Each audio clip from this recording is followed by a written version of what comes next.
Now, do you need pictures from me, or you get them from? They usually take them. Do you need them? Need to do them or not?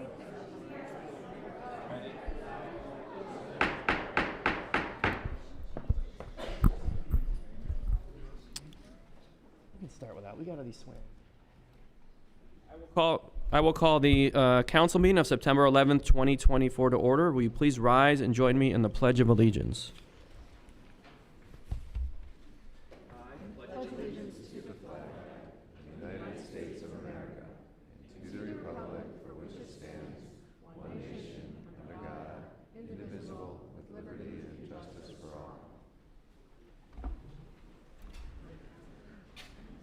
Will you please call roll? Harry. Here. Madden. Here. Foster. Here. Vincent. Here. Allner. Here. Bilski. Here. Silver. Here. Before we get to the agenda, today is September 11th. Obviously, it is the 23rd anniversary of the horrific terrorist attacks that our nation experienced. And I just want to take a minute and request that everyone join me in a moment of silence in honor of all those that were lost on that day, and just to let everyone know we obviously do stand in solidarity with our first responders, many of which are in this room today. So if everyone would join me in a brief moment of silence.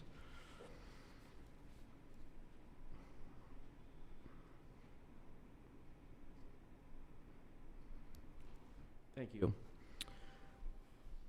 Moving on to the agenda, I will make a motion to confirm the appointment of Sean Klubnik as a part-time police officer. Is there a second? Second. Thank you, Stacy. Chief?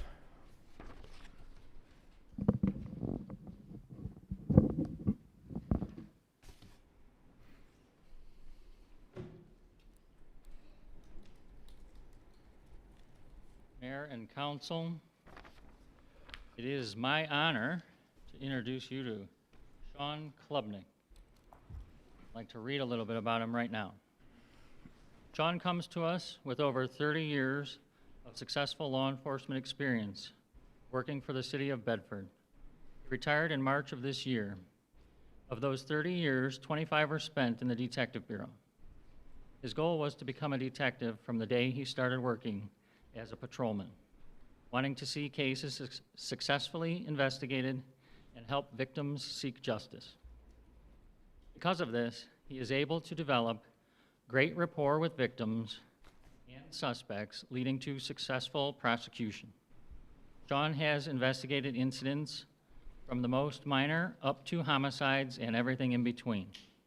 What helps make Sean successful as an investigator is his empathy, interview skills, and leadership.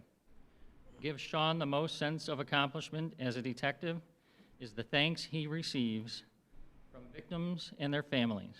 He attributes his overall success to work and life to faith, family, and friends. Most of that success has come from his very awesome wife, Wendy, his words, not mine, who has supported him over the past 40-plus years. Their daughter, Megan, is married to Mike, and they have two daughters, Kinley and McKenna, who are here celebrating tonight. Sean's mother-in-law, Judy, who resides with them, and Wendy is also here. Their son, Aaron, is married to Taylor, and they have two children, Addison and Liam. Sean and Wendy enjoy time with their children and grandchildren, especially driving around in their 1969 Chevelle. They enjoy music, the outdoors, and hiking a variety of places. That is when they are not attending parades for Kinley and McKenna, who are battalion twirling warriorettes, or at the field watching Addison and Liam play ball. Sean and Wendy have a desire to see law enforcement marriages succeed in life, and they are grateful for their past and look forward to this new chapter. I present Sean for your confirmation. Thank you, Chief. Any questions or comments? Happy to have Sean on board. Anna, please call roll. Harry.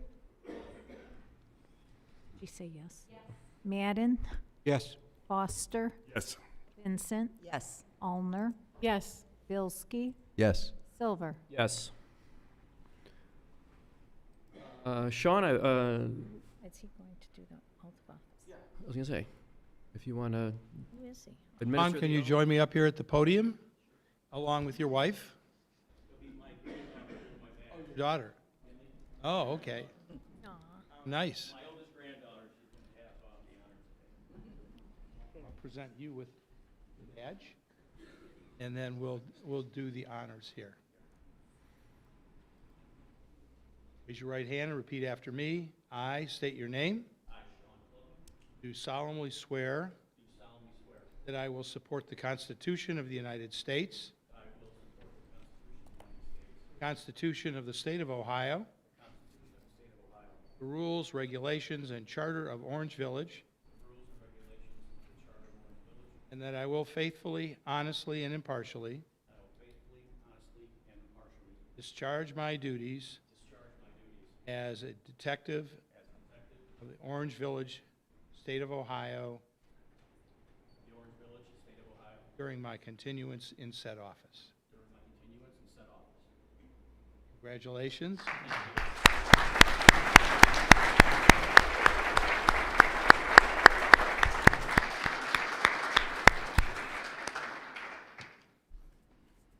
They stand.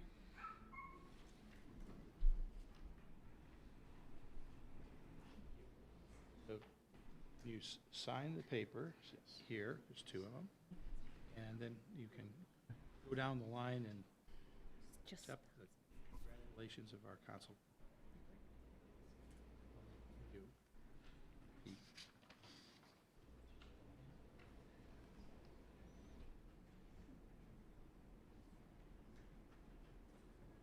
Welcome aboard. Thank you. Thank Farrah. you. Appreciate it. Thank you, sir. Congratulations. Mr. Bilski, thank you. Congratulations. Thank you.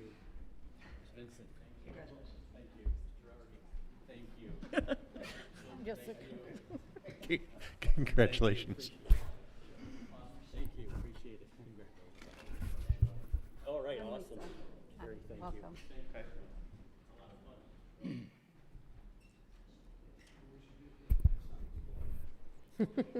I will make a motion to confirm the appointment of Michelle Jersovic as a full-time police officer. Is there a second? I'll second that.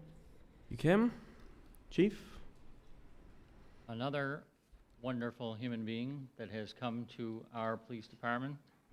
Michelle grew up in North Royalton and graduated from the North Royalton High School in 2018. She played soccer, softball, and basketball growing up, but stuck with basketball throughout her school athletic career. Playing sports, hanging out with her friends and family, going to the gym, and spending time outside are all her favorite hobbies. She attended the police academy at Cuyahoga County Community College, Parma campus, and graduated on September 6, 2024. Her field training officer, Mike Gabriel, and I attended that, and it was a great ceremony. Her parents are both immigrants, in which her dad came from Croatia and her mom from Poland, with this making her brother and her first-generation college graduates. In 2023, Michelle graduated with honors from Cleveland State University with a bachelor's degree in criminology. She enlisted in the Ohio National Guard, the Army National Guard, in August of 2020 as a motor transport operator, and now holds the rank of sergeant in the military. She'll be the first in her family to enter into this career field and could not be more excited to embark on this incredible journey. She cannot wait to work for this village and with everyone in this amazing department. Michelle, who are you here with? My dad, my mom, and my brother. Excellent. Come on up. Any questions, comments? Very happy to have you. Welcome. All right, Anna, please call roll. Perry? Yes. Madden? Yes. Foster? Yes. Yes. Allner? Yes. Bilski? Yes. Silver? Yes.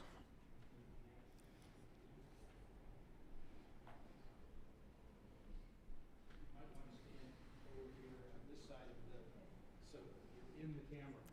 We need to put an X on the floor. So, who would like to, you would like to have, what's your badge on? So I'm gonna give the badge to Mom. She'll do the honors when we're ready to do so. So, raise your right hand, repeat after me. I state your name. Do solemnly swear that I will support the Constitution of the United States, that I will support the Constitution of the United States, the Constitution of the State of Ohio, the Constitution of the State of Ohio, the rules, regulations, and charter of Orange Village, the rules, regulations, and charter of Orange Village, and that I will faithfully, honestly, and impartially and that I will faithfully, honestly, and impartially discharge my duties as patrol officer that I will discharge my duties as patrol officer of Orange Village, State of Ohio, of Orange Village, State of Ohio, during my continuance in said office. during my continuance in said office. Congratulations. Welcome aboard.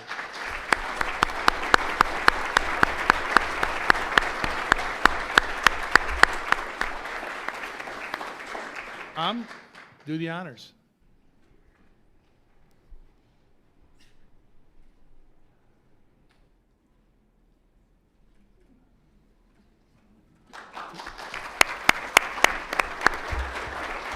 Well, sign this one and the second one, and then you'll be official.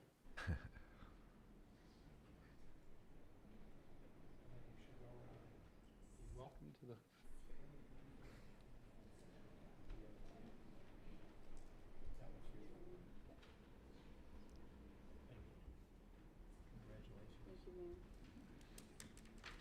Very welcome. Thank you. Thank you.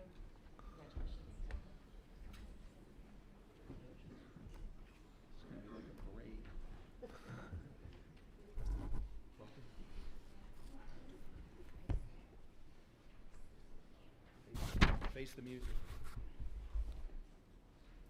Motion to confirm the appointment of Zachary Zwolinski as Orange Village Police Sergeant. Is there a second? Second. Thank you, Jeff. Chief? Zach attended the Cleveland Heights Police Academy in 2008. He's been a police officer since 2009, a member of the Orange Village Police Department since 2014. He is certified as a crisis intervention team officer, a police rifle carbine instructor, semi-auto police pistol instructor, red dot pistol instructor, Glock armorer, AR-15 armorer, field training officer, National Child Passenger Safety Seat technician. And in his spare time, you'll find him watching or attending Cleveland baseball games, boating and fishing Lake Erie, and spending time with his wife Elaine, 2 dogs Gus and Tank, and of course the most important 2.5-year-old daughter Olivia, who is growing up way too fast. Zach, come on up.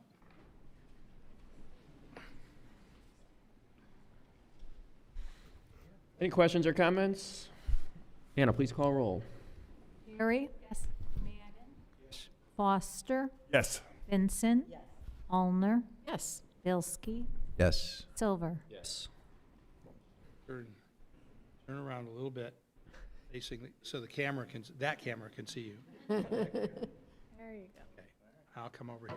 I'm gonna mark this off. microphone like this. Rotate it like Perfect. Yeah, you can stand over there. Raise your right hand. Repeat after me.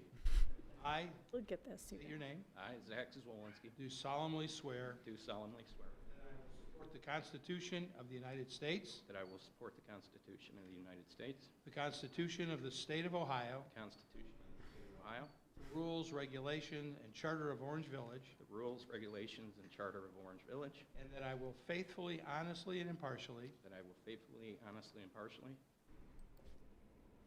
discharge my duties as Sergeant discharge my duties as Sergeant of Orange Village, State of Ohio, of Orange Village, State of Ohio, during my continuance in said office. during my continuance in said office. Congratulations. Thank you.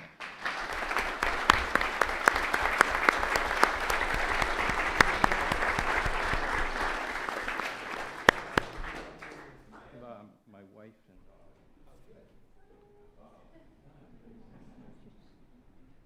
Hi, Olivia.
Thank you.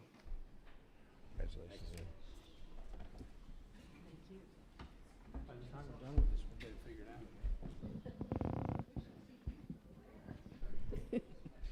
Congratulations. Yeah. Our mayor, it's getting a good workout too. Yeah, but the. I will make a motion to confirm the appointment of Michael Debblejack as Orange Village Police Lieutenant. Is there a second? Gonna, Interrupt me, but that's okay. it's fast on the draw. Chief. Mike is here with his amazing wife, Jessica. Son Vince could not be here due to attendance at Ohio University, where he is a senior. Shameless plug, he's an amazing DJ too. His other son, Dominic, is here, and he is a senior at Kirtland High School. Also in attendance are Mike's father, Ed, and mother, Sandy, and grandmother, Ruth. Mike graduated from Kent State University with a bachelor's degree in criminal justice in 1998. He graduated from the Cleveland Heights Police Academy in 1999 as a top 5 recruit.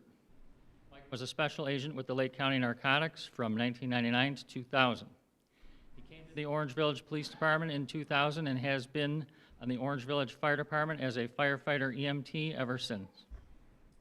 From 2000 to 2016, he worked patrol while also being our detective, conducting investigations throughout the village.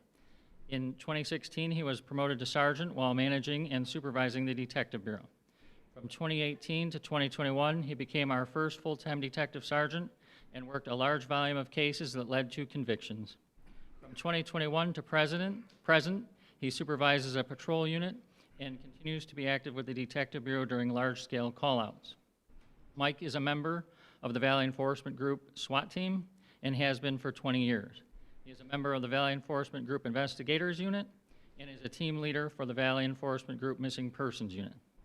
Mike is a Master Evidence Technician through Ohio Peace Officers Training Academy, a graduate of the FBI Leadership Trilogy Institute, an attendee of the FBI Great Lakes Leadership Seminar, and a DEA Clandestine Laboratory Evidence Technician. Mike is the recipient of the 2005 Chagrin Highlands Rotary Club Officer of the Year Award, the 2005 Valley Enforcement Group SWAT Officer of the Year Award, and Top Seatbelt Enforcement Officer of the Year multiple times. His hobbies include spending time with his family, exercising, fishing with his sons, and working on classic Mustang cars with his father. I offer Mike for your confirmation. Thank you. Any questions or comments? Anna, please call roll. Perry. Madden. Yes. Foster. Yes. Vincent. Yes. Allner. Yes. Bilski. Yes. Yes.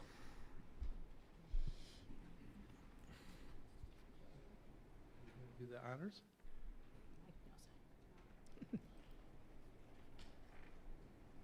Here's the badge. This is, I think, very special for me to do this, bring you up as a lieutenant. I state your name. I, Michael Doublejack, Do solemnly swear do solemnly swear that I will support the Constitution of the United States, that I will support the Constitution of the United States, the Constitution of the State of Ohio, the Constitution of the State of Ohio, the rules, regulations, and charter of Orange Village, the rules, regulations, and charter of Orange Village, and that I will faithfully, honestly, and impartially that I will faithfully, honestly, and impartially discharge my duties as lieutenant discharge my duties as lieutenant of Orange Village, State of Ohio, of Orange Village, State of Ohio, during my continuance in said office. during my continuance in said office. Congratulations.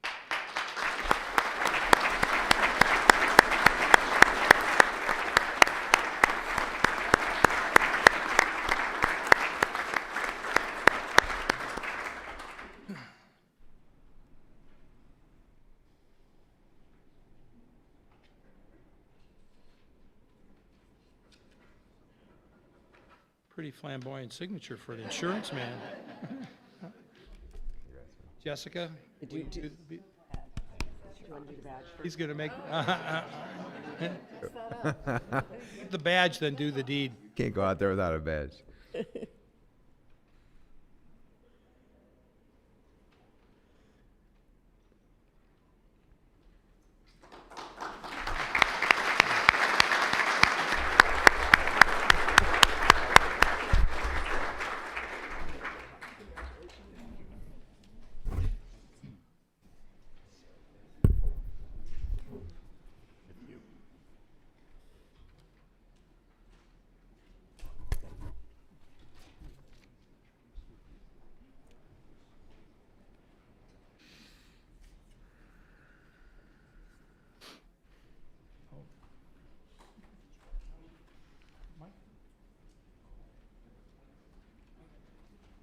never listen to him. Hold them together. We'll make a motion to confirm the appointment of Patrick O'Callahan as Orange Village Deputy Chief of Police. Is there a second? Lisa, thank you. Chief. Patrick O'Callahan, AKA Leroy Jenkins. Let him explain that, I don't have time. Patrick attended Cuyahoga County Community College where he studied criminal justice. He then attended the Cuyahoga County Community College Police Academy and was hired by Orange Village in 1994, celebrating his 30th year with Orange Village this year. He became a detective in 1998, sergeant in 2001, and lieutenant in 2005. Over the course of the years, he has served as field training officer, evidence technician, and master interview interrogator through both Reed and the FBI. Joined the hostage negotiation team in 2000 and is currently the hostage negotiation team's commander. He was the Chagrin Rotary Officer of the Year in 2004. He became a certified EMT firefighter and joined the Orange Village Fire Department in 2005 and retired in 2024 after 19 years of service. In 2005, he attended the 3-month FBI National Academy Class of 223 in Quantico, Virginia, completing that course with honors. He is currently a member of both the Missing Persons Unit and Aviation Unit. In 2014, he attended the 5-day FBI Great Lakes Seminar in New York. He recently has become the new Director of Security at Pinecrest. He has 3 wonderful children, Kayla, Killian, and Kira, the youngest 2 of whom attend the Ohio State University. The oldest is a graduate of Ohio State and is currently attending Baldwin Wallace for nursing. Kayla and her boyfriend Owen are here tonight, and when he's not busy doing all that, his hobbies include refereeing high school basketball, umpiring high school baseball, hiking, and riding his motorcycle. I offer Lieutenant O'Callahan for your confirmation. Thank you. Any questions or comments? All right, Anna, please call roll. Carey. Madden. Yes. Foster. Yes. Vincent. Yes. Allner. Yes. Bilski. Yes. Silver. Yes. Deputy Chief, please join me up here with who's going to do the honors.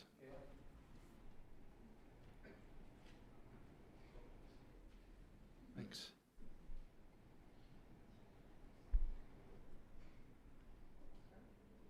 It gives me particular pleasure to promote you to Deputy Chief of the Orange Village Police Department. That said, raise your right hand and repeat after me. Turn a little bit so you're facing the camera. I state your name. You solemnly swear that I will support the Constitution of the United States, the Constitution of the State of Ohio, the rules, regulations, and charter of Orange Village, and I will faithfully, honestly, and impartially discharge my duties as Deputy Chief of Orange Village, State of Ohio, during my continuance in said office. Congratulations.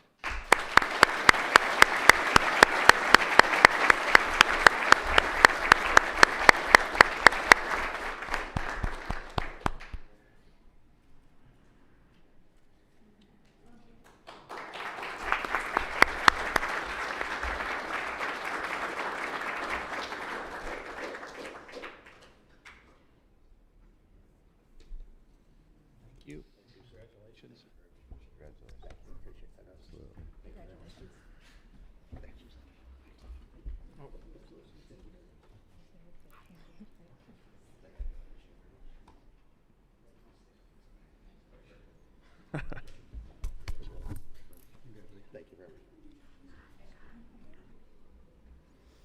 I think we should have all 5 of these fine officers for one picture. I think that's a good idea. If everyone that got sworn in today or promoted, if you could come up here for a picture. You with the chief, too? Spectacular idea.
Congratulations to all.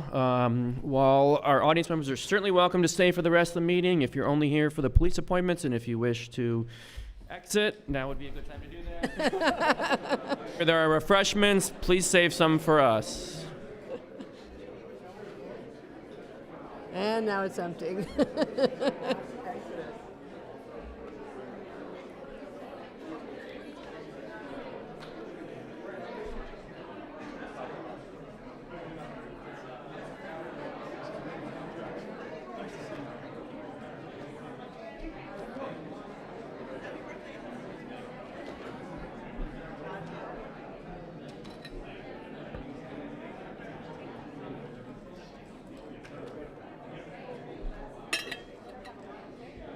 No, no. Sorry, you need the double sheet. Great. This is my most favorite part. Like just the review of all these little comments. It's wonderful. Yeah, I forgot that I saw the parking lot. I was like, oh, yeah.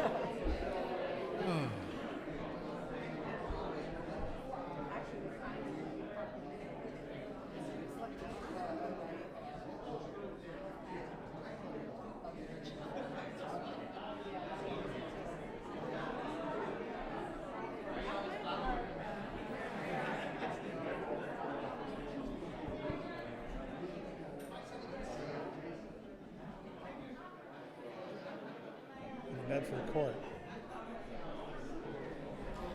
I'm going to mention before on these comments how it is supposed to be comments and not a dialogue.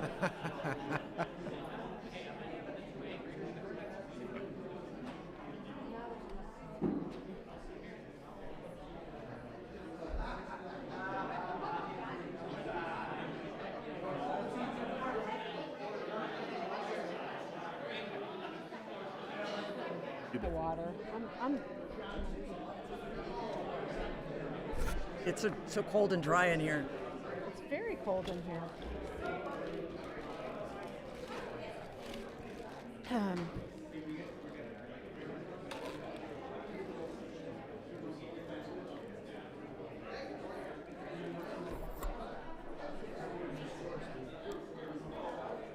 Actually, quite a few staying that I didn't think.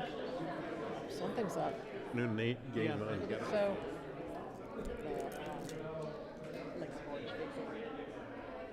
oh, I've got to see. I don't know for sure.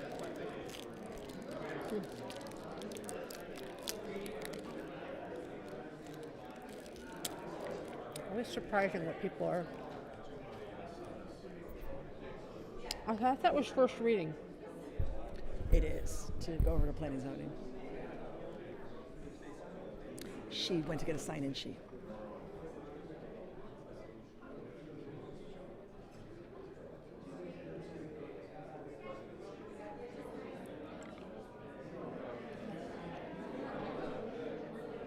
I read it, but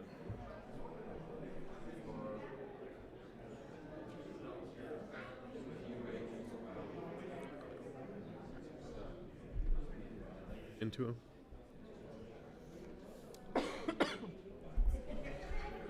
Bob, Anna went to grab something. We'll give her a minute's return.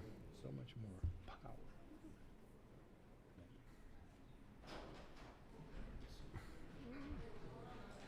And here she is. What was wrong with that? Dan Bonder's not. All right, is there a motion to approve the purchase of 2 Ford Interceptor Explorers from Montrose Ford for a total amount not to exceed $100,500, which is part of the state bid? Make that motion. Kim, is there a second? Second. I think I heard Jeff first. Thank you. Ryan Lauder, but I heard Jeff first. Chief, yeah. These two vehicles, one is a replacement vehicle for the car that's assigned to me.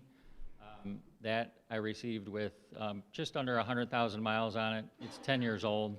Its planned replacement is now. And the other one is going to be a fully outfitted Detective Bureau car, as if you think of CSI Orange Village. That's what that car is going to be used for. Any other questions? I'm Turnaround needs, I know sometimes it takes a while from the time we approve it to the time they actually. It's going to be a minute. We will be able to place the order once confirmed, and then we're kind of at the mercy of the supply chain, so. Know how long it is. No. Okay. Any questions or comments? Like Ford, Chevy, Chrysler, like whatever. Currently, the Ford Explorer police package is the right tool for the job, so that's the one. The Tahoe works too, but it's cost prohibitive, so we don't even feel we need to go in that direction. So that's how we ended up with that. Call roll. Perry? Madden? Yes. Foster? Yes. Vincent? Allner? Bilski? Silver? Yes. Is there a motion to approve the outfitting of 2 Ford Interceptor Explorers from Hall Public Safety not to exceed $38,000? So moved. Thank you, Stacy. Is there a second? Second. Thank you, Ryan. You could have just stayed up there. Sorry, new guy. I sat down too soon. I'm learning. Yeah, so in order to equip all those cars, we have to send them to Hall Public Safety. That's our upfitter. We've been in a relationship with them for a long time, and they do quality work, so. Any questions or comments? It's 38,000 total, not for each car, correct? Oh, correct. Anna, please call roll. Perry? Madden? Yes. Foster? Yes. Vincent? Yes. Allner? Yes. Bilski? Silver? Now you can sit down. Is there a motion to award the contract for street striping for 2024 to JD Striping and Service, Inc. at a cost not to exceed $18,900? Motion. Thank you, Lisa. Is there a second? Second. Thanks, Jeff. Bob? I have a quick question. While you're going up there, Bob, I saw some people already putting down some paint on the roads. Is that already begun? No, this is all the long line. In-house, we do all the crosswalks, the stop bars, the arrows, so we pretty much have been working on that and wrapping that project up. We don't have the capability to do long line runs, so that's what this program's for. So JD Striping has done our striping for a number of years. I'm looking for approval of this with the cancellation of October 2nd council meeting for Rosh Hashanah. You know, I prefer not to push this down the road into October with leaf season coming around.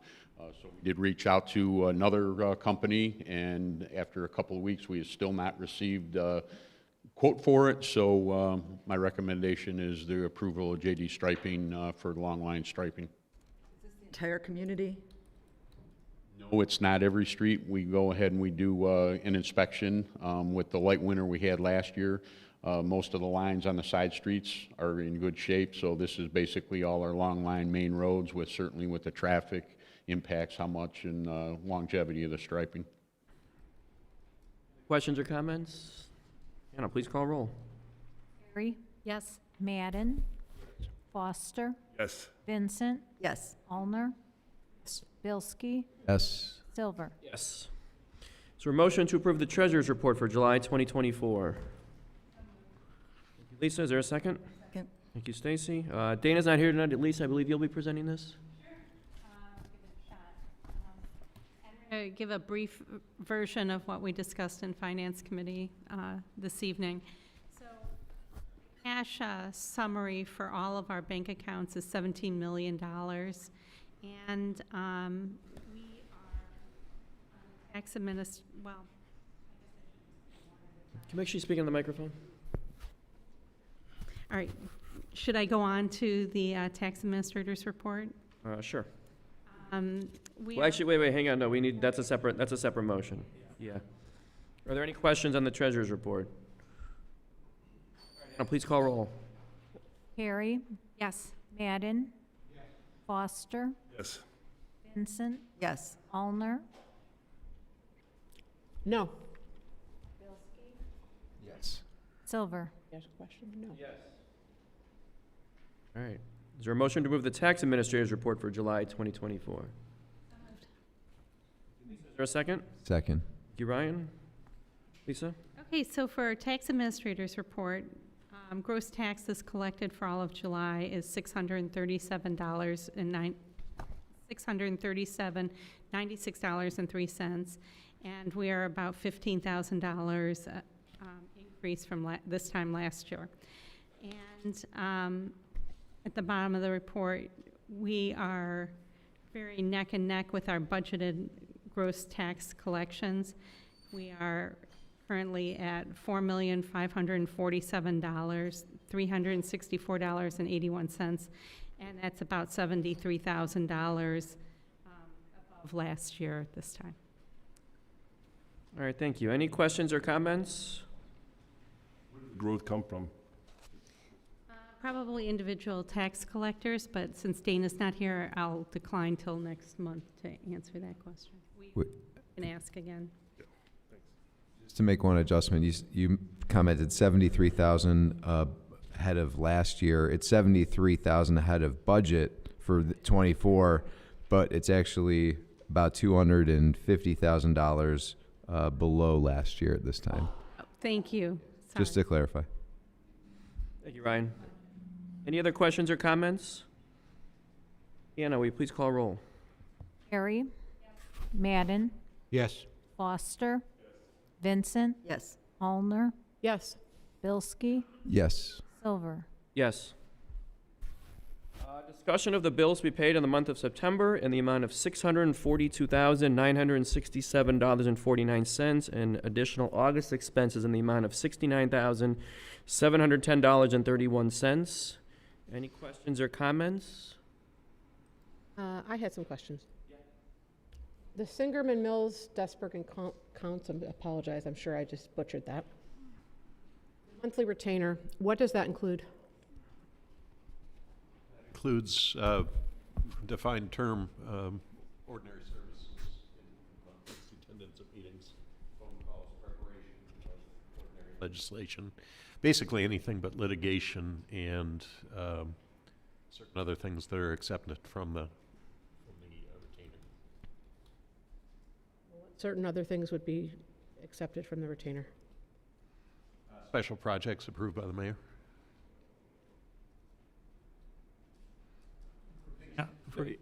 Most developments are not subsidized by the village. So if I'm doing work with a developer, they're going to pay. They file a deposit with the building department and reimburse the village for my services for that project. Thank you. Any other questions or comments? Okay, moving on to audience comments related to agenda items only. And I did want to, before we get into this, I did want to just state, just a reminder to everybody that this portion of the agenda is really just audience comments. It's not intended to be a dialogue between the audience and anyone up here, council, mayor, the law director. I know last week it got a little off the rails a little bit, but just a reminder to everybody that it really is just for audience members to make their comments and say what they want to say. So with that, are there any audience comments related to agenda items tonight? If you have one, please step up to the microphone. There is a sign-in sheet there on the ledge. If you could sign your name and your address and state your name and address as well. This is for agenda items. This is speaking to something that is on the agenda tonight. 17B.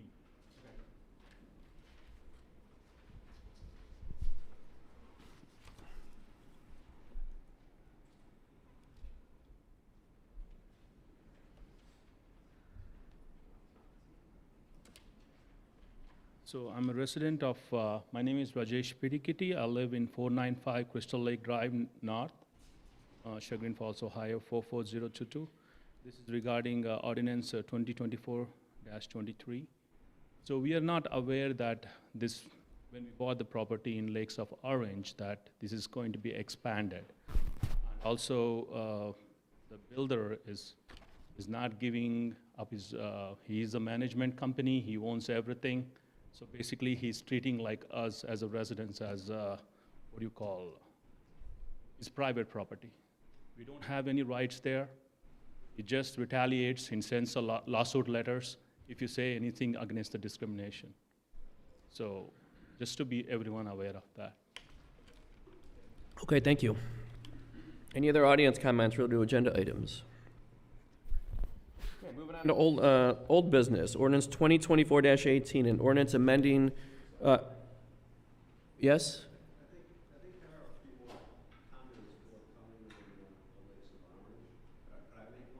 If it's related to an agenda item, yeah, please step up to the microphone. Sorry? Correct, yes, yeah. If other people want to go, if you sign your name in ahead of time. Sign in ahead of time. If you did plan on speaking, if you want to just line up behind the podium there. And sign in.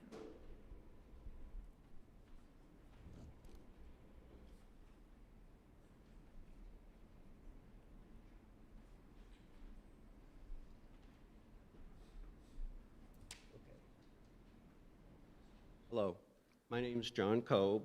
I live at 220 Lake Mead Drive, which is in the subdivision known as the Lakes of Orange in Orange Village. Been there for approximately 4 years. I'm on the Finance Committee.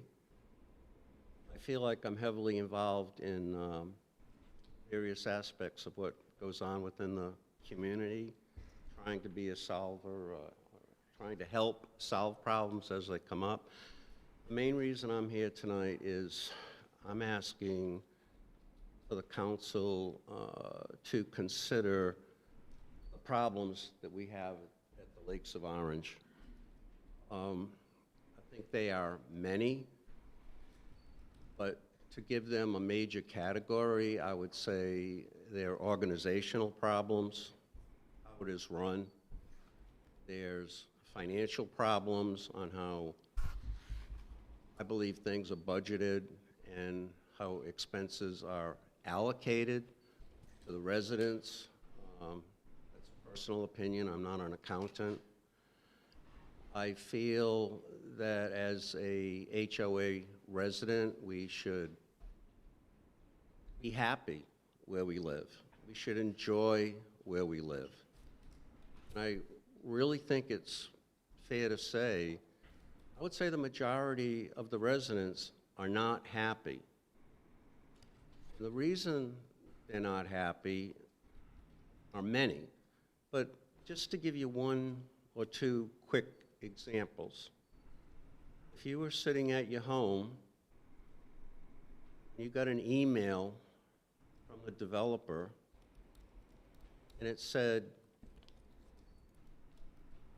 if we find your child riding a bicycle across a bridge that's being newly built in the community, we are going to fine you $500 and potentially loss of social privileges for the entire year, which would basically be the pool, the swimming pool, tennis court, etc. I submit to you that that's incredibly punitive. I wrote the board and I said, how about a first warning? How about a fine for the second warning? But no warning, $500? It just doesn't make any sense. Now the reason we have this is because when people talk about Lakes of Orange, they talk about HOA. We're not an HOA, only in name. We are controlled by the developer. The developer controls our entire facility. That's his right, he's the developer. But he's not only the developer, he's the president of the HOA. He's also the owner of the management company that manages the HOA. He's also our banker. He has lent money to the HOA, and then we have to pay him back. I feel that it's almost that he's running it as an operation rather than a residential development. And so to close this part down for me, I'm saying if Phase 8 gets approved, what are we looking at 3 months from now? Are we looking at Phase 9 on Harvard Road? Are we looking at Phase 10 on Brainerd Road. When is it possible the council might say, this isn't what we really envisioned for Lakes of Orange? Now we're scattered all over the village. I don't believe our HOA documents say we have to be contiguous. So that's what bothers me, that we're using bridges and walkways and sidewalks somehow to do it now, but I wonder what comes next. So in conclusion, I know this is going to the planning board. We have a ton of questions. This was all brought together within our area last night. It was a complete surprise. Nobody had any idea that this was taking place, which points to another problem. The HOA board should have said, hey, we've got a major change coming up. So I'm against it, but in all honesty, if the developer wants to build there, fine. But I object to it being part of our organization that hurts us from an organizational standpoint, a financial standpoint, and yes, a happiness standpoint. I'll let it sit there. Okay, thank you.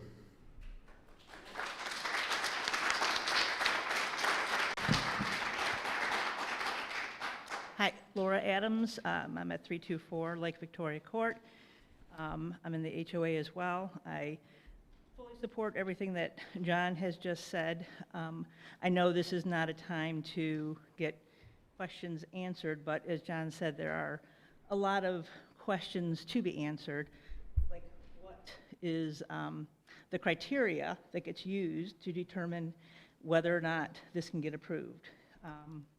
And do the residents have any input to that? Would a petition of our thoughts on this have anything, have any sway in this matter?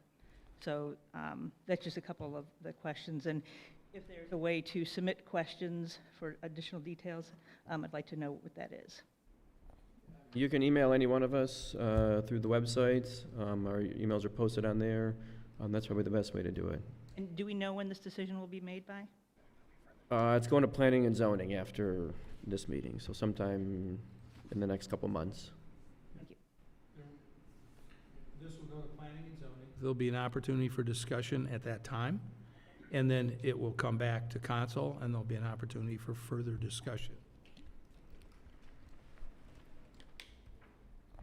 Thank you. So my name is Nandan Thirumal Valvin. I live at 306 Lake Victoria Court. I'm not as involved in the HOA or the neighborhood, but so my property would abut where this new development would supposedly take place.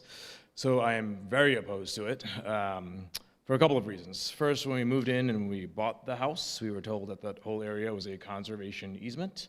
On the diagram when we looked at all the lots, and that was from the Pulte salesman that sold us the house. So that's kind of the premise under which we bought that house, for the privacy in the back there. Yeah, it says conservation easement on one of the diagrams I have. Actually, I looked back at it. So I'm certainly opposed to that, and then also opposed for the many reasons that were brought up already eloquently by my neighbors here. And then lastly, the other neighborhood, the cul-de-sac, has a pathway, so I certainly would be very opposed to them building a pathway through my lawn that I've been sort of paying for and upkeeping and all of that. So I don't want that to happen. I don't know if that would happen. That's all. Thank you. All right, thank you. Thank you. All right, moving on to old business, ordinance 2024-18, an ordinance amending subsection 105.09, location of meetings, authorization of electronic meetings and electronic attendance at meetings, chapter 105, open meetings of the codified ordinances of Orange Village. This is on for third reading. Is there a motion to approve ordinance 2024-18? Motion. Lisa, is there a second? I'll second it, but I thought, were we going to have discussion, or? After we, yeah. Yes. Did you have comments you wanted to make on it, or? Yeah, I don't know whether there's an appetite for this or not. I know that I tried to work with Mr. Byron on the wording of this. He did not seem to have an appetite to do so. So if, council doesn't want this, that's fine, but I certainly don't want to waste my time drafting ordinances, given that I'm not the law director. So, the thought behind this was not what was attributed to me. The thought behind this is that we should be transparent about what we're doing, and the decisions that are being made. That's where, that came from. But if we want to go ahead and just take a vote on it, that's fine, but there, you know, there's no wording right now because Mr. Byron did not draft it. Well, there is wording. I have it right here. No, that's not what we had voted on. What we discussed and what he was directed to draft was not that the president would make the first decision and then that would be approved or not approved by the council. So that's not what we discussed. You know. I think logistically, this makes sense. I mean, we do have to have setup. We have to have some setup if we're going to vote on someone, whether they can attend. Have that set up in advance so that they can attend. We can't just start the meeting without them. I agree with that, but I think that we should have had that discussion. The first reading was a little shortened. I think, you know, there's an emergency for somebody up here, and we didn't have discussion, and that's fine. The second reading, we had discussion, and my understanding was that then Mr. Byron was going to work with me on some wording. That did not happen, and now we are for the third reading. So, you know, he sent me an email, which I will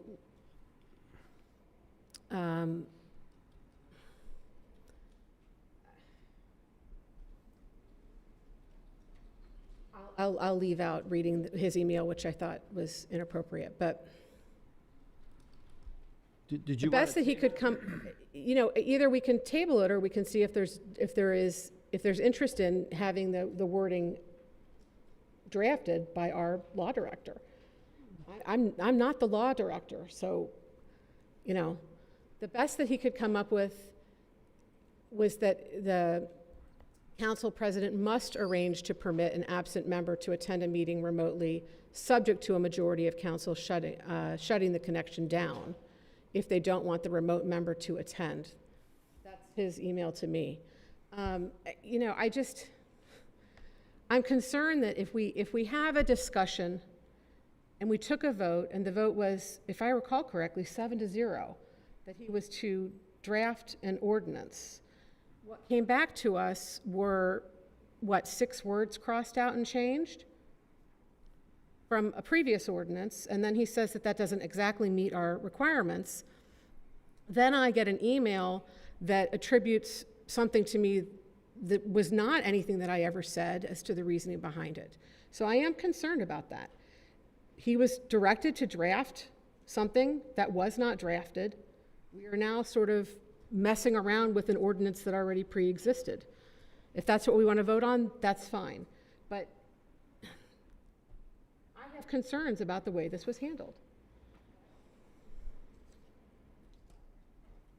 Is a member of council allowed to draft an ordinance on their own, the language of it? Well, they certainly can propose language.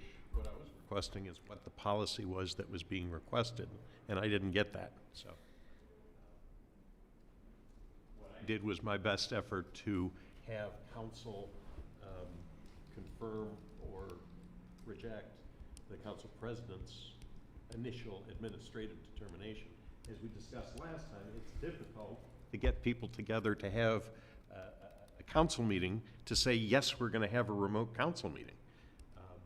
It's far more efficient to have the council president make that determination. And what the proposed legislation does probably doesn't satisfy what the councilwoman wants, but it is the way we could implement the idea of having council ultimately control the decision-making. I don't know that there has been an actual problem in implementation of the current ordinance, but that's just. I would agree with that. Do you want to take a stab at, should we table, would you like to table this today? And do you want to take a stab at drafting the wording to your liking, because this is kind of your ordinance? We can Bring it up again next month? We can do that and table it, because next month I'll have some time where I can devote to do that.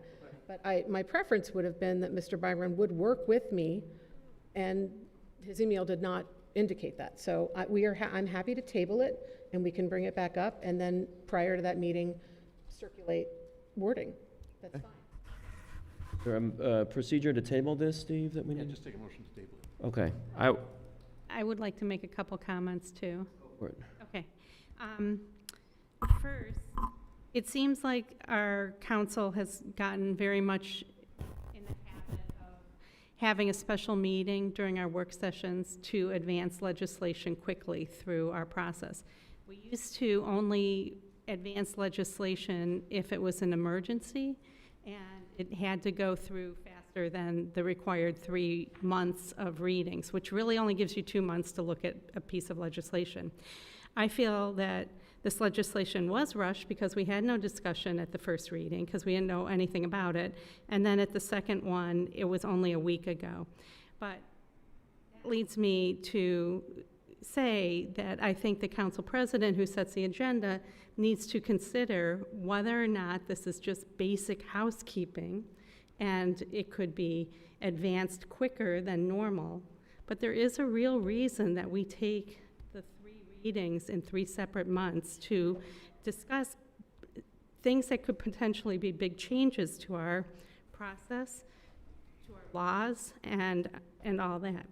So that leads me into why I'm against this. I think last time, and having a week to think about it has helped me think about it.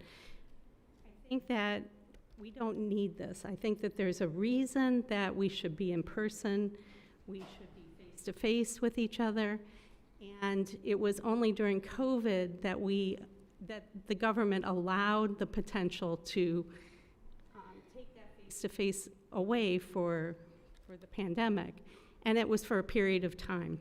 I'm going to vote no on this because I don't think that we need to exploit the stretching of those rules for this committee. If we're sick, we're sick. We don't need to be here. And if we're on vacation, we're on vacation, and you're going to miss a vote. It's not the end of the world. There's 7 people here who can help move stuff along.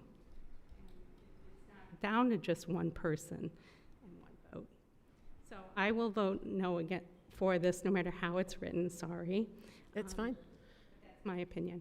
No, I can totally respect that. I don't take this personally, and I'm not going to lose sleep over this tonight. I think we all have to try to do things that are what we think are in the best interest. I see your points, I really do.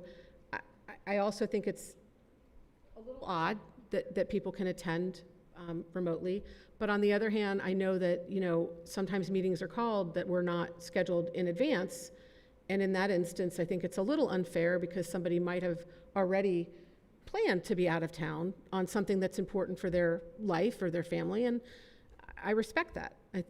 I personally respect. I think that's okay. So I respect you speaking up. And ultimately, if you know, after I come up with some wording, if it votes, everybody should vote your way. If it's voted down, it's voted down. I'm not going to take it personally. You know, we all do our best. You want to make a motion to table it then? Yeah, I'll make the motion to table it. I will second that motion. Call roll on tabling motion 2024-18. Perry? Madden? Yes. Foster? Yes. Vincent? Yes. Allner? Yes. Bilski? Yes. Silver? Yes. Moving on, ordinance 2024-21, an ordinance amending subsection 521.06A, duty to keep sidewalks in repair and clean of chapter 521, health, safety, and sanitation, to require the repair of the village's recreational trails in certain circumstances, repealing certain ordinances, and declaring an emergency. This is on for the second reading. We discussed it last week. Any additional questions or comments from anybody? I do. Actually, Lisa raised a very good point. I don't understand why every single ordinance says "and declaring an emergency."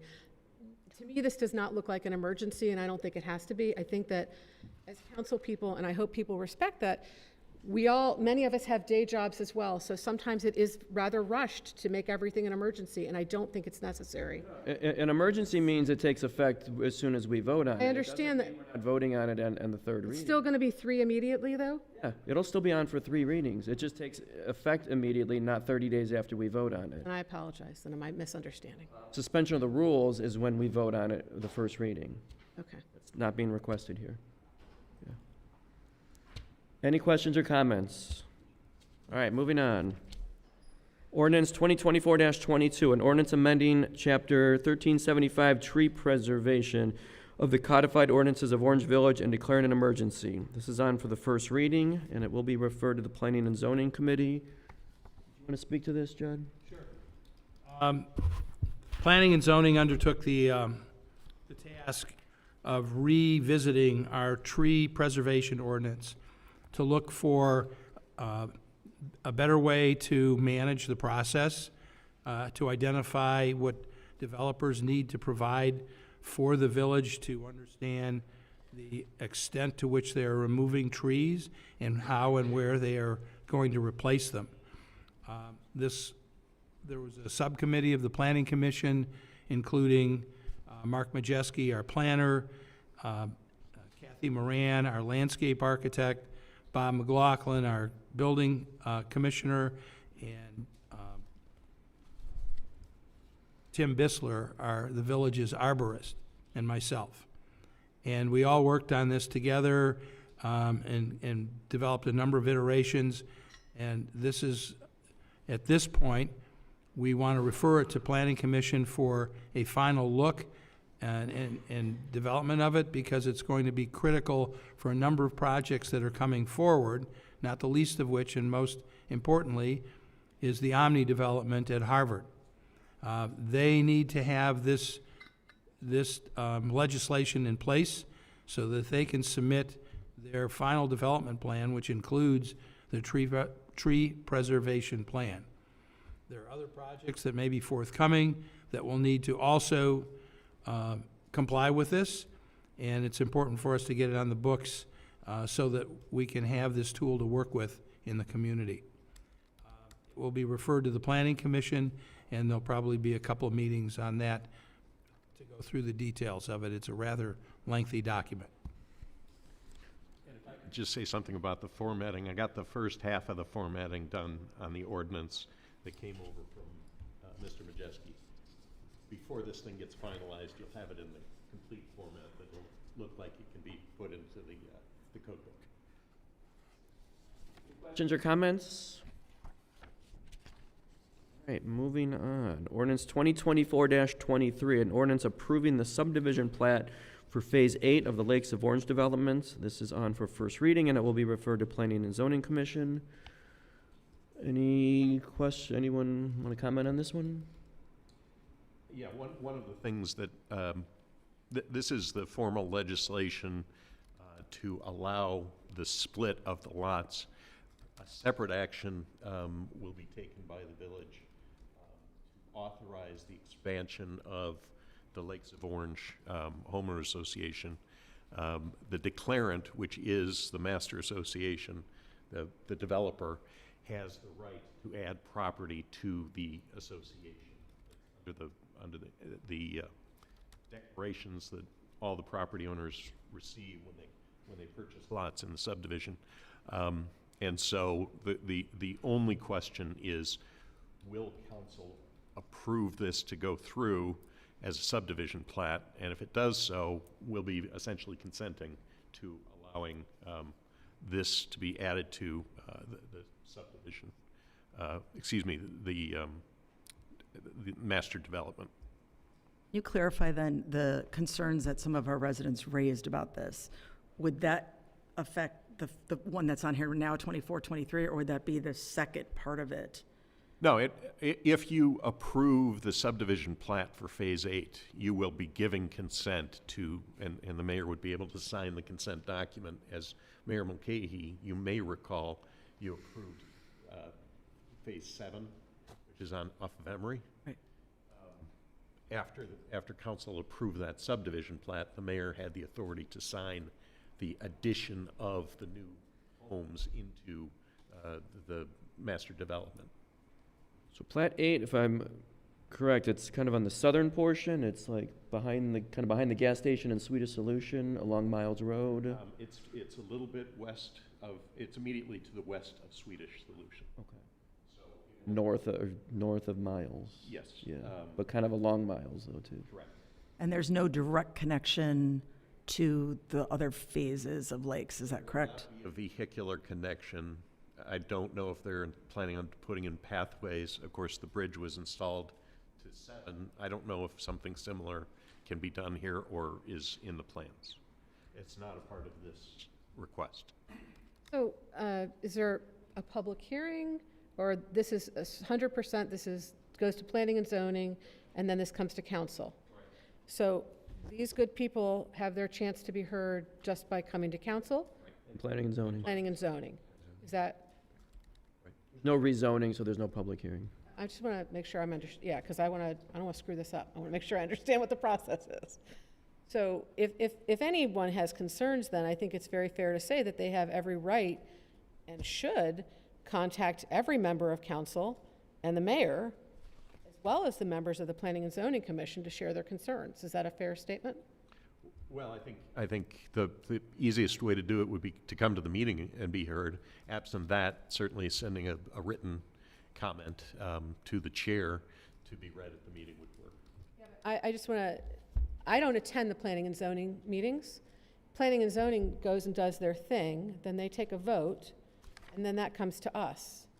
So it's very possible if someone were to attend Planning and Zoning and verbally share their concerns, that members of council would not hear those.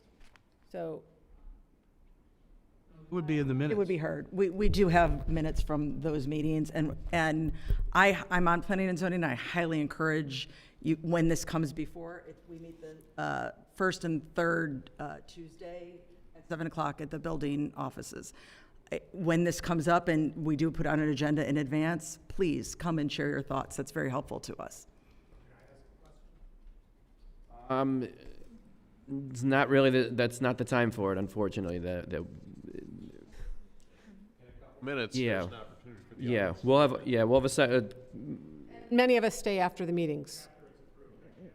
No, we're not, nothing's being approved tonight. We're not approving anything. Legislation is being referred to the Planning and Zoning Commission for them to consider. It has to, this is the first reading. It'll go to planning and zoning, then I'll come back to us for 2 more readings. So this is not getting approved until November at the earliest, so, yeah. yeah, and many of us stay after the meeting. This is not being approved tonight.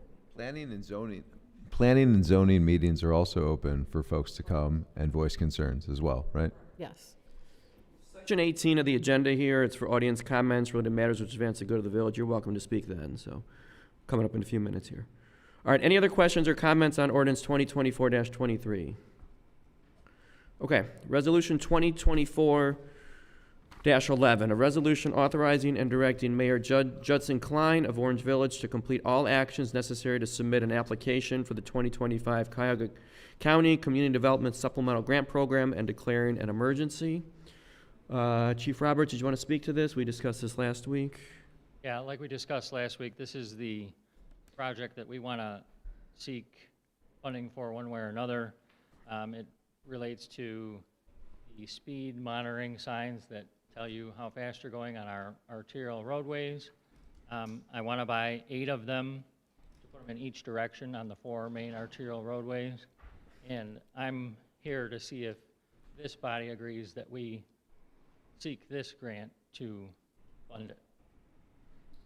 Just 2 really quick questions. I know we had talked about last week extending that because it's up to 50,000. Did we want to extend beyond the 31, or this is where we're comfortable right now? So either one of us can, I emailed with, Yeah, Chief Roberts had discussed that with Mayor Klein, and I think they determined that the request is sufficient for their needs, and we'll go from And there. then I just like also suggest we have those 2 smaller battery-operated ones, and we raise the question of, in those smaller developments, or large developments, where maybe we can kind of use those in that area to help. I don't disagree. First and foremost, I want to use the members of our police agency to make relationships in your developments. So you'll be seeing a dramatic difference in that appearance. And that will include making contacts with folks that violate the law. We'll be really friendly for a while. But we'll always be friendly, but enforcement will come. And we will still use the assets that we have. It's easier to use those. They have a inconspicuous bracket that mounts to a pole that already exists. So it's not like I'm bringing a brand new pole to someone's front yard that probably doesn't want it. And we can put those in the developments on the secondary streets, and that's our intention. Perfect, thank you. Any other questions or comments? All right, was there a motion for this? Make a motion. All right, thank you, Lisa. I will second that motion. Anna, will you please call roll? Yes. Madden, Yes. Foster, Yes. Vincent, Allner, Bilski, Silver. Yes. Thank you. Moving on, are there any audience comments related to matters which advance the good of the village? You have to, The microphone, sign in, say your name and address.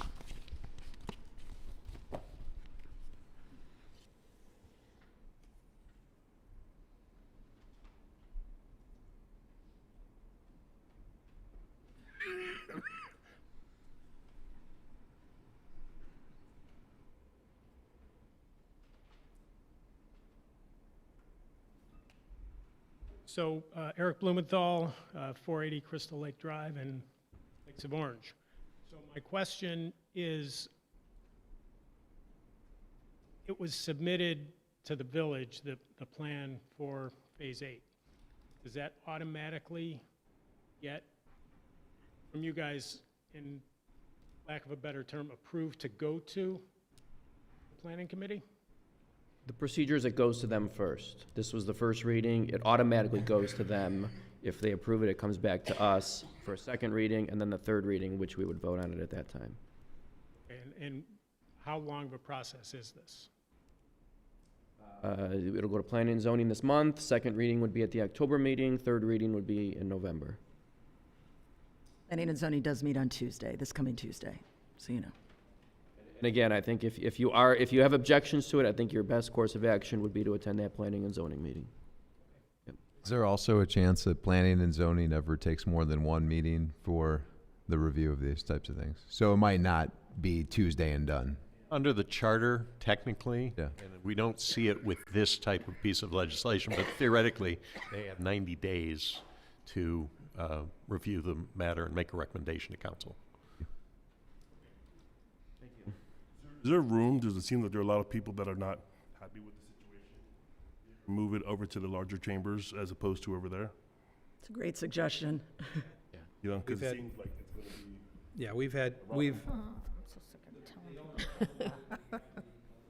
electronic systems over in the building department, but given we're an audience, we anticipate an audience will be there, we often move over here and we'll use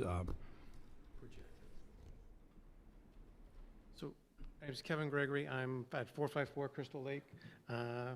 Not surprisingly from the Lakes of Orange. Good to see our fellow residents here and everybody else.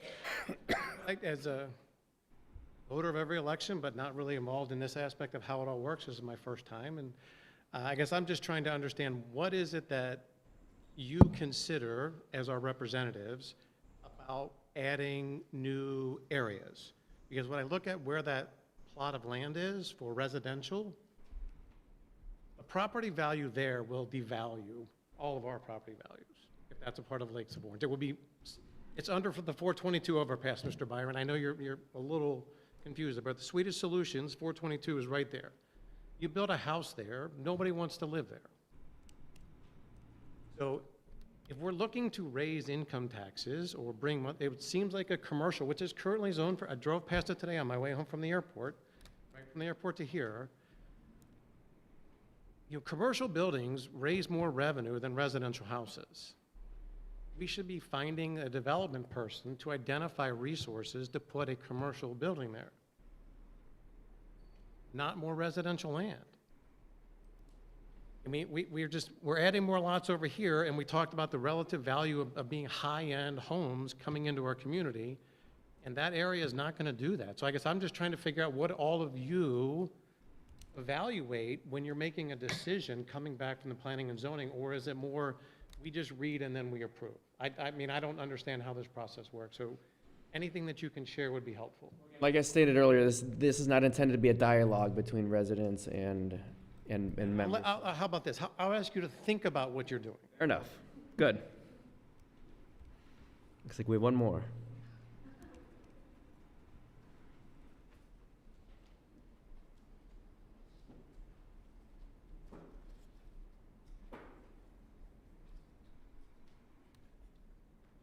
Hi, Liz Gregory, 454 Crystal Lake in Lakes of Orange. And I guess my comment is, a lot of us just found out about Phase 8 because we went on the Facebook page of our community. I don't think any of us have gotten any notification, any email, any letter, and I feel like it's going to affect us. There should be some notification that, hey, if you're concerned, here's the meeting, we're going to talk about it, come have your say. We've heard nothing, and I know not everyone in our community is on Facebook, so they're not even aware that this is a possibility. And there was the gentleman who, it's going to affect him because it's going to go through his backyard, where he was sold that a conservatory is behind his house.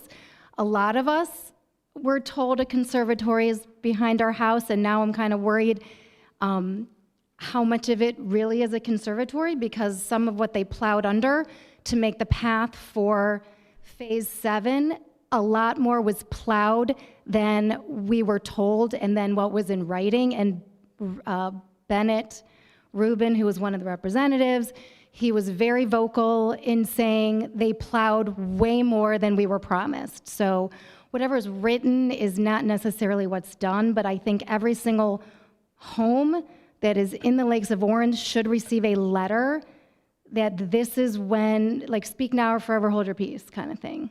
So that's it. Okay, thank you.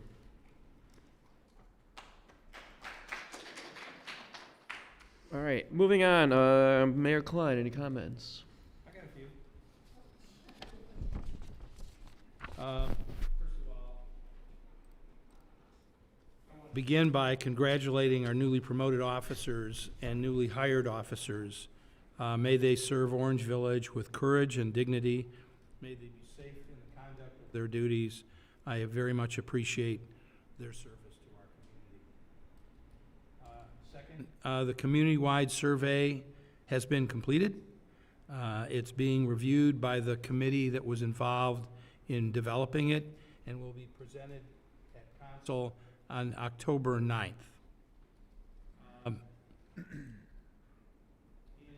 With that coming forward, I'm proposing the establishment of the following village committees that would include parks with a subcommittee focused on the dogs, sustainability and resilience, the Orange Cares, arts and culture, veterans, the centennial celebration, and economic development. Earlier this year, I put out a call for engagement built around these topics. We have accumulated a list of interested residents for each group. I will be creating a master list for each committee, and we'll send out those to the respective committees to participate in a formation meeting where we can identify champions and discuss the proposed work. Following the presentation of the survey to council, we will then be able to identify tasks for each of these committees. I wanted to also, this is a housekeeping thing for the Miles Road Water Agreement, has to go to Planning Commission for review, as it was previously tabled due to its requirement for further clarification on the language. That language has come back to us, and it should go to the Planning Commission for review at the next meeting.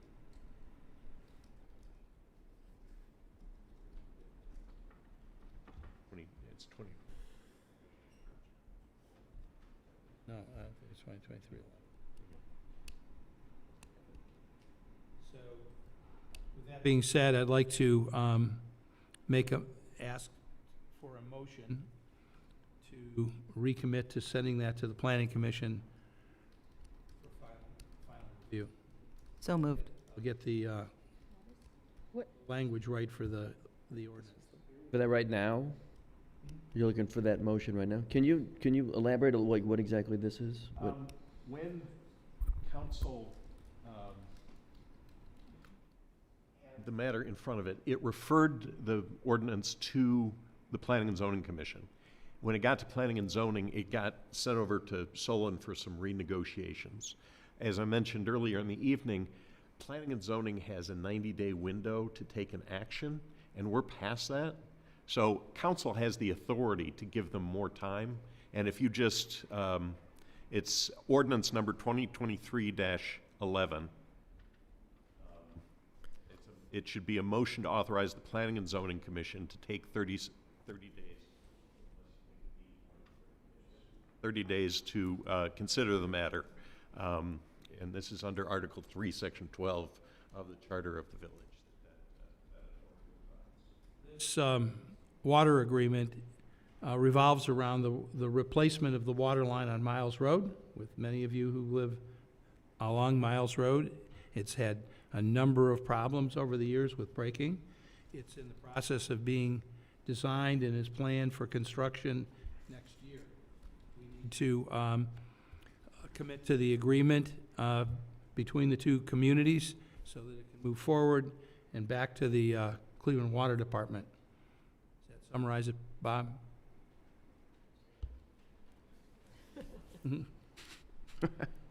We heard that.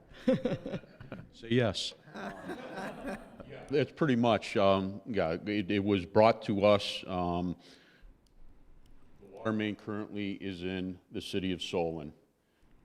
The new line with the meeting requirements, engineering requirements, and certain of the water quality and stuff that's set in place requires that water main to be located a certain distance away from other utilities, specifically sanitary and stuff. So this is obviously a utility that serves both Orange Village and Solon, and yes, we've had a number of water main breaks. The history there is beyond staggering for whatever reason, but as it currently sits, Solon is in charge of the water main in their town, and they are not part of the water service agreement where Orange Village is.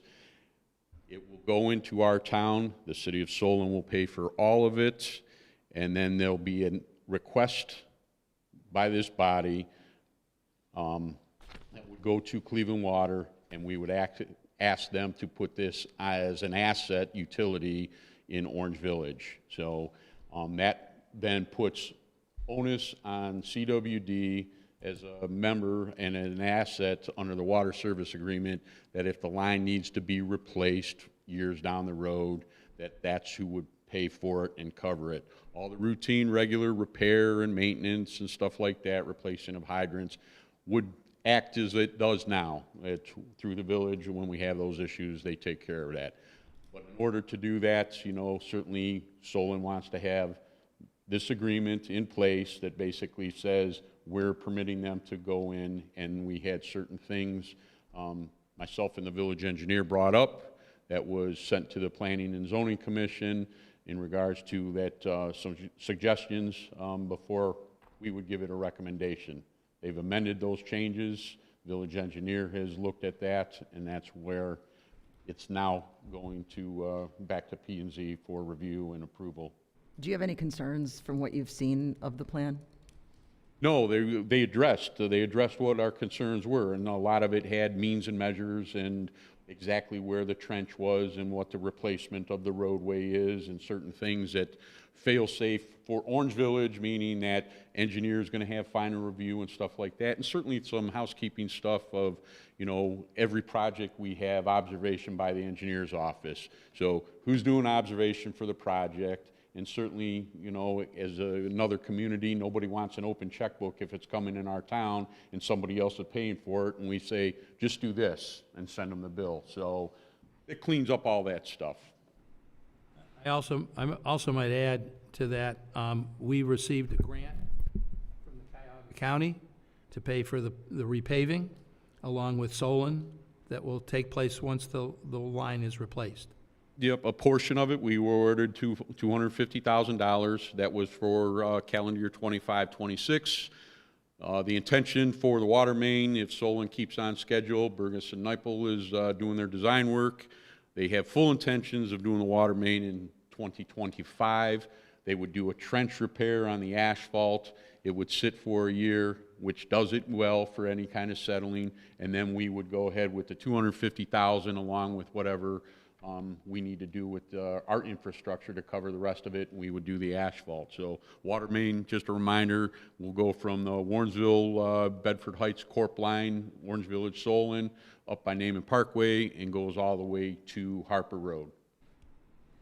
Any thought given to increased water flow or increased demands in the future? No, all that stuff, everything that has to do with water mains goes to CWD for their approval. I mean, it's basically their water main, so they'll take a look at usage and stuff like that. There's a large transmission line, you know, which was just put on Brainerd a few years ago. There's a large transmission line. Some of these lines run independently, some of them might tie in together, but the most important thing, certainly the fire department likes to hear, is loop systems, that when they have problems, it's basically fed from one way, they close a valve here, and it continues, you know, water service to our residents. So that's what the village looks for, is loops, and, you know, that Miles Road area, you know, all is covered in that. It's specific when they have to go valve to valve, which might, you know, historically, areas like the village of Orange Hill, you know, it depends where the water main break is and where the valves are. And certainly you can't have lines everywhere, but, you know, they do their best there, and I'm sure some of that stuff is being consideration as they develop the plans and, you know, seek approval from CWD. Does this affect the Phase 8 that we're discussing? Does that line go all the way down there? Yes, that line does all the way go down. Yeah, it does. You know, it serves Naaman Parkway is another loop there. So, but again, I think you know, that's CWD's job. You know, they supply the water to us, and they would approve whatever the design and sizing and all that other. Mayor, what motion are you requesting tonight? What I'm looking for tonight is a motion to return this to the Planning Commission for final review, so that then can come back here for approval. I will make that motion. I think Is there a second? Made it already. Stacy made it? Sorry. I will second that motion then. Any other comments on this? I'm just referring this back to planning and zoning. All right, Anna, please call roll. Perry? Yes. Madden? Yes.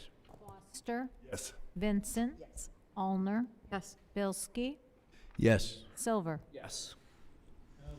Not the last, but not least.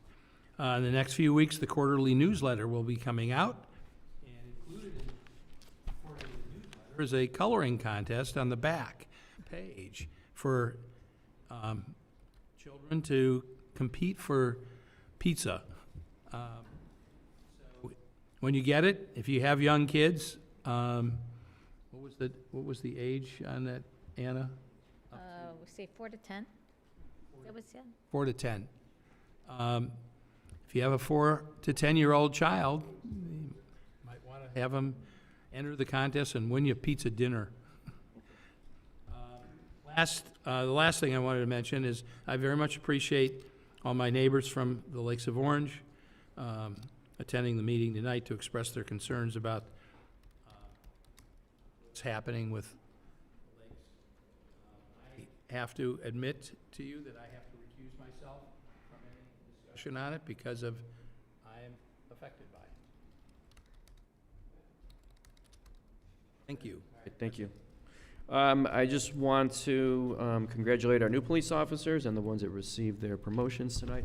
Question for Chief Roberts. I've noticed driving down 271 in the former Bahama Breeze parking lot, there's a lot of trucks parked there, a lot. Semis, sometimes with a trailer, sometimes without. The other day, it was like maybe 4 or 5 at a time. I think it's rather unsightly. Are you able to speak to that at all? Being that it's private property, we don't have a whole lot of jurisdiction to tell them what they can and can't do there. We may have some sort of building code violations for the use of that property that we may be able to be helpful in enforcing, but I would like to have a time to have a meeting with Bob McLaughlin and figure out any available options there. Has it gotten worse lately, or is it just me? Have you noticed? I don't know, it's just, park 1, you see it, park 5, you see more, it's just becoming exactly what you see. Okay. Thank you. I'll follow up on that. Appreciate that. Moving on to comments by council members. Lisa Perry. Thank you. Right, or lately in Finance Committee, I've had 2 new residents want to join the Finance Committee. I asked each of them to come to a couple of finance meetings and see if they were still interested. The person who has come to 2 meetings is Ned Van Valkenburg. I said that right. Ned lives on Emory Road. He's very finance, and I highly recommend him. So we will, maybe next month, do we have to approve as a council? I believe we do, yeah, don't we? Yes, we do. So I don't think we have to, but that's been our custom. Yeah, I think you're right. Maybe on the agenda for next month's council meeting, because the first week is canceled, right? Correct. So October 9th, we will. And then the second person is John Kolb. He also spoke tonight. He lives in the Lakes of Orange. He's been to 1 meeting, and he's very interested in also joining Finance Committee. So he still, thanks for the,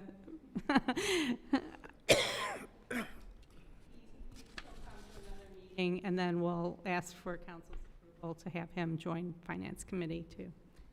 That's it for my report, except for, maybe I could mention the garden, or the farmer's market had its last gathering last Saturday. It was terrible weather. It was supposed to clear up, so everybody who came really huddled under tents with others and froze to death. And there were very few people who came out to join, but those who did were like, please, let's have more of these. I think that our test year for the farmers market has been extraordinarily successful. There are vendors coming from all over. They sell all kinds of really cool things, and everybody's selling different things.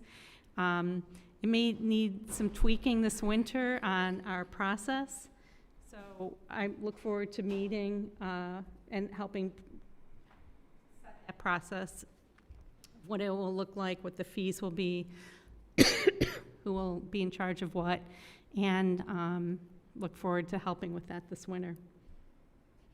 Thank you. And thank you, you brought it up. There will not be a council meeting on October 2nd due to Rosh Hashanah, so the next council meeting will be on October 9th. Yep. No. No, okay. Probably not. Phil Madden. I have nothing to add this evening. All right, thank you. Jeff Foster.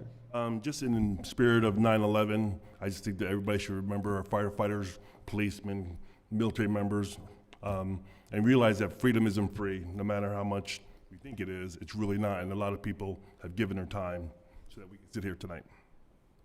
Thank you. Stacy Vinton. On that note, 9/11 and its aftermath represent the balance of triumph over adversity for many, including my family. We remember the horrors of that day 23 years ago, but it is also the day that so many came together to help others.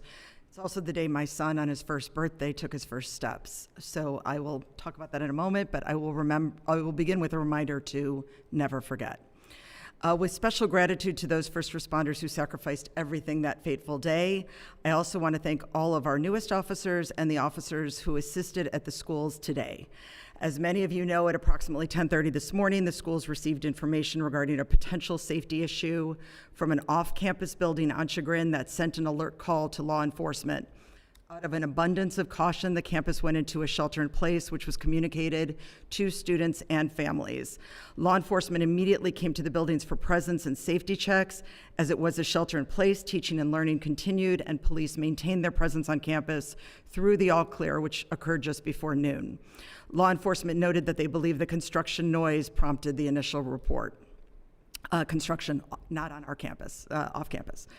I am very proud of the work that everyone did on campus to ensure the most important thing of all, the safety of all the students and staff.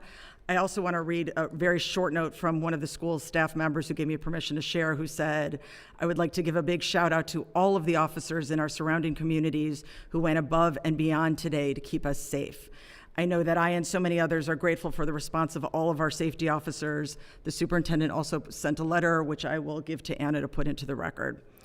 In other school news, the school board met on Monday night. Of note is an approved roof replacement for the Orange Arts Center, which I know many people participate with, to replace the current one, which is leaking. And a reminder that the Orange Area Service Committee is available if you know of anyone in the community that is in need of help with rent, with utilities, with food, smaller needs. They ask that you please reach out to the committee. They are also grateful for donations to help those individuals and families in need. We've had much discussion about the Orange School Centennial coming up September 27th, 28th, 29th. I will raise it again since this is the last meeting for us before that time. From the Family Fun Fest for the entire community at noon on Friday, the parade at 4 p.m. that same day, where you can cheer on our mayor and our first responders and our service department. There's also a tailgate, the homecoming game, and fireworks that night. The next day, there is an alumni staff, former staff community event Saturday, and then there's a fun run on Sunday. There's something for everyone. Please reach out if you have any questions. I hope to see everybody at lots of the events. Remember, the next one won't roll around for another 100 years, so come now. orangeschools.org/centennial for any more information. There will be a mayor's meeting with the school board scheduled for September 24th. All council members are invited to that and welcome to attend. That meeting will be held at Pepper Pike Learning Center at 8 a.m. Last heartfelt thank you to Elizabeth Van Valkenburg and all associated with the farmers market. Even that soggy day didn't dampen spirits. We had many even ask, can we do one more in the fall? So everybody's looking forward to next year already. As I mentioned earlier, planning and zoning does meet on Tuesday. I encourage people to come listen, speak, enjoy, or participate in the meeting so you hear the process and also give us the feedback that we need. And finally, to end on a personal happy note, I want to wish the happiest of birthdays to my son Ryan, who, yes, was born on 9/11. I know he's watching on live stream in Virginia, so happy, healthy birthday. Keep on rising, keep bringing happiness to the world. Thanks, everyone. Molnar. Yeah, I think it's great, these committees that are being formed by the mayor. And I would like to ask the mayor to maybe consider inviting high school, maybe like one high school aged student to serve on each committee, because I think that they have very valuable, viewpoint, a different viewpoint. And I think it's a way for us to embrace bringing them into our community and welcoming their ideas. So I appreciate that. I think they sound great. So it's, good idea for people to get involved. I mean, anything that we can do to sort of get to know our neighbors and help build a sense of community. So I think one of the reasons why people really embraced the farmers market, which I attended 2 out of 3, one of which was very, very wet. But it is a wonderful way for us all to get to know one another and build more community. And I think that when we know each other and we work with one another, we're kind to one another, I just think that's the kind of community that I want to be a part of. So. Ryan. Excuse me. Want to thank everybody coming out tonight for the Lakes of Orange discussion. It's nice to see the bodies in the crowd, and this is exactly, I think, what is helpful and for us to hear. We love hearing from people, so we appreciate your insight, and I have a lot of things I want to educate myself on too, so thank you for bringing it up and sharing that. So the other thing then, I'll just say on 9/11, certainly it didn't really go much of the day-to-day without thinking about it in the back of my mind at most points, but we're also very, very lucky to swear in all the amazing people we did tonight. So just pretty amazing we got to do it on this day. So anyway, that's all I have. Thank you. All right, thank you. I will make a motion to adjourn to executive session for the purpose of discussing the purchase of real property. Is there a second? Second. Thank you. Anna, please call roll. Madden? Foster? Vincent? Allner? Yes. Bilski? Yes. Silver? Yes.